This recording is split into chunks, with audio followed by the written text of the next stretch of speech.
अस्सलाम वालेकुम जी दोस्तों, आप कैसे हैं आप? मैं उम्मीद करता हूँ आप खैरियत से होंगे। आज की मेरी वीडियो का जो टॉपिक है बहुत अहम है और बहुत ही ज़रूरी है कि अगर आप दुबई में आते हैं और आपका मेडिकल फेल हो जाता है तो तब क्या प्रोसीजर होता है, क्या करते हैं। तो क्या वो वापस डिपोर्ट कर देते हैं आपको? आप पाकिस्तान से हैं, इंडिया से हैं, नेपाल, बांग्लादेश, एनीवन किसी भी कंट्री से। तो इसका क्या प्रोसीजर होता है अगर आपका मेडिकल फेल हो जाता है? पास तो हो जाए तो फिर तो कोई इशू नहीं होता, अगर फेल होता है तो फिर बहुत से इशू बन जाते हैं, तो बहुत सी बातें बन जाती हैं। तो बात यह है, हमारा एक दोस्त आया कुछ दिन पहले की बात है, उसका मेडिकल फेल हो चुका है। ठीक है, इंडिया से वो आया है, उसका मेडिकल फेल हुआ है। अभी कल ही वो मुझसे रब्ता कर रहा था, तो उसने मुझसे पूछा कि अब क्या होगा, मुझे डिपोर्ट करेंगे, क्या मेरा वीज़ा लग जाएगा, कंपनी काम देगी या मुझे वापस भेज दिया जाएगा। तो वो बहुत परेशान था। बस ज़ाहिर सी बात है, अगर कोई आता है इतना खर्चा करके ये मसला निकल आए तो फिर परेशानी बनती है मेरे ख़्याल में।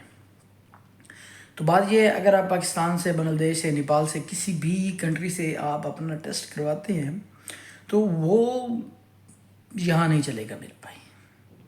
ठीक है, होता ये है कि इधर जो मेडिकल होता है वो इधर का ही प्रूफ इधर ही का एक्सेप्ट करते हैं। पाकिस्तान, बांग्लादेश का या नेपाल वगैरह ये किसी भी कंट्री और का एक्सेप्ट नहीं करते। अगर आप इधर आए हैं, इधर से आपने मेडिकल करवाना है तो उसके बाद ही आपको जॉब मिल सकती है। अगर आपका मेडिकल फेल होता है तो आज इसी टॉपिक को हम आगे लेकर चलते हैं। सबसे पहली बात ये होती है, अगर आप उधर से करवाएंगे तो वो आपका उधर से नहीं चलेगा। एहतियातन करवा लें, एहतियातन होता है, लेकिन वो इधर किसी काम का नहीं है। अच्छा, अब वो दोस्त आया, वो कहता है कि भाई मुझे इन्होंने हॉस्पिटल में रखा हुआ है 14 दिन के लिए। उन्होंने बोला कि हम 14 दिन आपको इधर रखेंगे। तो अब क्या होगा? होता ये है मेरा भाई, अगर तो कुछ बहुत ही सीरियस मसला निकल आता है तो सबसे पहले फिर वो डिपोर्ट कर देते हैं। ठीक है, 14 दिन वो इसलिए रखते हैं कि शायद हो सकता है कि ये बंदा कवर कर जाए, और शायद हो सकता है कि इससे ज़्यादा कोई इतना इशू ना बने। तो वो 14 दिन उसका इलाज वगैरह करते हैं, दवाई, मेडिसन, जो भी चीज़ें होती हैं वो सब यूज़ करते हैं। वो चेक करते हैं कि क्या ये रिकवर हो जाएगा।